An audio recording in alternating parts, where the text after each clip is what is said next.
ମାଣ୍ଡବୀ, ଉର୍ମିଳା ଓ ଶ୍ରୁତକୀର୍ତ୍ତି ପରିବାର ହେବ ତ ଏମିତି। ରାମ ଯୁବରାଜ ପଦରେ ଅଭିଷିକ୍ତ ହେବେ। ସମସ୍ତ ଅବଧପୁରୀ ଉତ୍ସବମୁଖର ହୋଇପଡ଼ିଲା। ପ୍ରଜାଙ୍କ ଆନନ୍ଦ କହିଲେ ନ ସରେ, କିନ୍ତୁ ବିଧିର ବିଧାନ ବଡ଼ ବିଚିତ୍ର।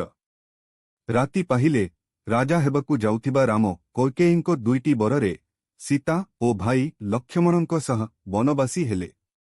ରାଜା ଦଶରଥ ହା ରାମ କହି ସ୍ୱର୍ଗବାସୀ ହେଲେ। ସମସ୍ତ ଉତ୍ସବରେ ଭଟ୍ଟା ପଡ଼ିଗଲା।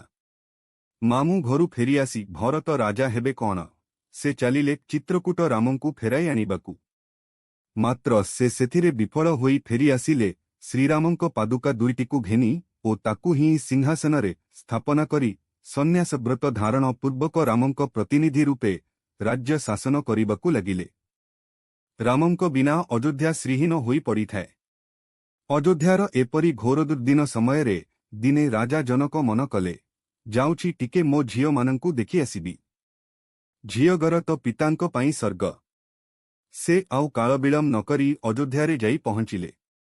ଶୋକାତୁରା ସମୁଦୁଣୀମାନଙ୍କୁ ସାନ୍ତ୍ୱନା ଦେଇ ସେ ଦେଖିଲେ, ଝିଅମାନେ ସମସ୍ତେ ରାଜପୁରୀରେ ଯଥାବିଧି ସମସ୍ତ କାର୍ଯ୍ୟରେ ବ୍ୟସ୍ତ ଅଛନ୍ତି।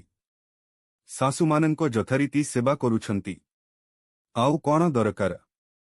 ସେ ନିଜ ଝିଅମାନଙ୍କଠାରୁ ଏହା ହିଁ ତ ଆଶା କରୁଥିଲେ। ଜନକଙ୍କ ମନ କୁଣ୍ଢେ ମୋଟ ହୋଇଗଲା।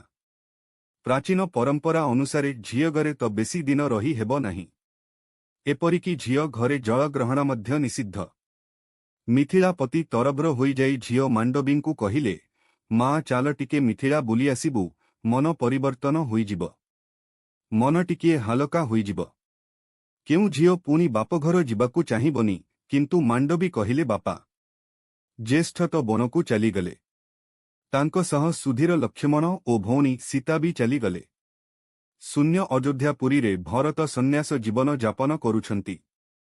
ପୁତ୍ର ବିରହୀ ଶାଶୁମାନେ କାହିଁ କେତେ କଷ୍ଟରେ ଅଛନ୍ତି। ମୋର ସେବା ହିଁ ତାଙ୍କ ସମ୍ବଳ। ମୁଁ ତାଙ୍କୁ ଛାଡ଼ି କୁଆଡ଼େ ଯାଇପାରିବି? ଥାଉ, ମୁଁ ପରେ କେବେ ଯାଇ ବୁଲି ଆସିବି।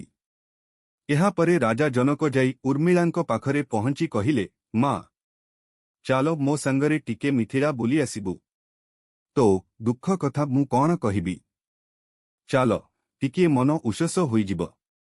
ପିତାଙ୍କ କଥା ଶୁଣି ଉର୍ମିଳା କହିଲେ, ବାପା, ଘରର ଯାବତୀୟ କାମ ତ ମୋର। ତା ଛଡ଼ା ରହିଛି ଶାଶୁମାନଙ୍କ ସେବା। ମୋର ତ ଏବେ ପ୍ରଥମ କାମ ଏହି ଅଶାନ୍ତ ପରିବାରରେ ପୁଣି ଶାନ୍ତି ଫେରାଇ ଆଣିବା। ଏସବୁ ଛାଡ଼ି ଏହି ଘୋର ଦୁର୍ଦ୍ଦିନରେ କୁଆଡ଼େ ଯିବି ବାପା? ଥାଉ, କେତେବେଳେ ପରେ ମିଥିଳା ଯାଇ ବୁଲି ଆସିବି। ମାଙ୍କୁ ଦେଖି ଆସିବି। ଦୁଇ ଝିଅଙ୍କ ନାନ୍ତି ଶୁଣି ଜନକ ଯାଇ ଝିଅ ଶ୍ରୁତକୀର୍ତ୍ତି ପାଖରେ ପହଞ୍ଚି କହିଲେ, ମା ଶ୍ରୁତି, ମିଥିଳା ଯିବାପାଇଁ ତୋ ଦୁଇ ଭଉଣୀ ମନା କରିଦେଲେ। ତୋର ତ କିଛି ଅସୁବିଧା ନାହିଁ। ତୁ ହେଲେ ଟିକେ ଚାଲ, ମିଥିଳା ବୁଲି ଆସିବୁ। ଶ୍ରୁତକୀର୍ତ୍ତି କହିଲେ, ପିତା, ଏବେ ଜ୍ୟେଷ୍ଠ ଭାଇ ଭରତଙ୍କ ନିର୍ଦ୍ଦେଶରେ ଶତ୍ରୁଘ୍ନ ବିଶାଳ ଅବଧ ପୁରୀକୁ ଶାସନ କରୁଛନ୍ତି। ତାଙ୍କୁ ଏ ଗୁରୁ ଦାୟିତ୍ୱ ତୁଲାଇବାରେ ମୋତେ ହିଁ ସାହାଯ୍ୟ କରିବାକୁ ପଡ଼ୁଛି। ତାଙ୍କୁ ଛାଡ଼ି ମୁଁ ଯିବି କିପରି? ଏଥର ଜନକ ବାହାରିଲେ ମିଥିଳା ଫେରିଯିବାକୁ। ସମସ୍ତ ପୁରବାସୀ ନର ନାରୀ ଓ ଝିଅମାନେ ରାଜା ଜନକଙ୍କୁ ଅଶ୍ରୁ ନୟନରେ ବିଦାୟ ଦେଲେ। ଜନକ ଆଜି ଚାଲିଯିବେ ଶୁଣି ବିଦାୟ ସମ୍ବର୍ଦ୍ଧନା ଦେବାକୁ ଅଯୋଧ୍ୟାବାସୀ ପ୍ରଜାଗଣ ଆସି ରୁଣ୍ଡ ହୋଇଥାନ୍ତି।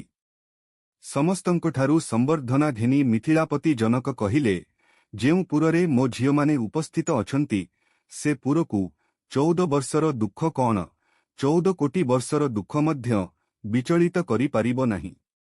ଏପରି କହି ଜନକ ମିଥିଳା ଦିଗରେ ଆଗେଇ ଚାଲିଲେ।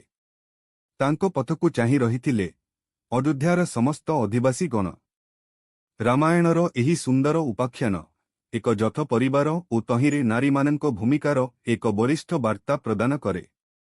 ଅର୍ଜୁନୀ ଚରଣ ବେହେରା।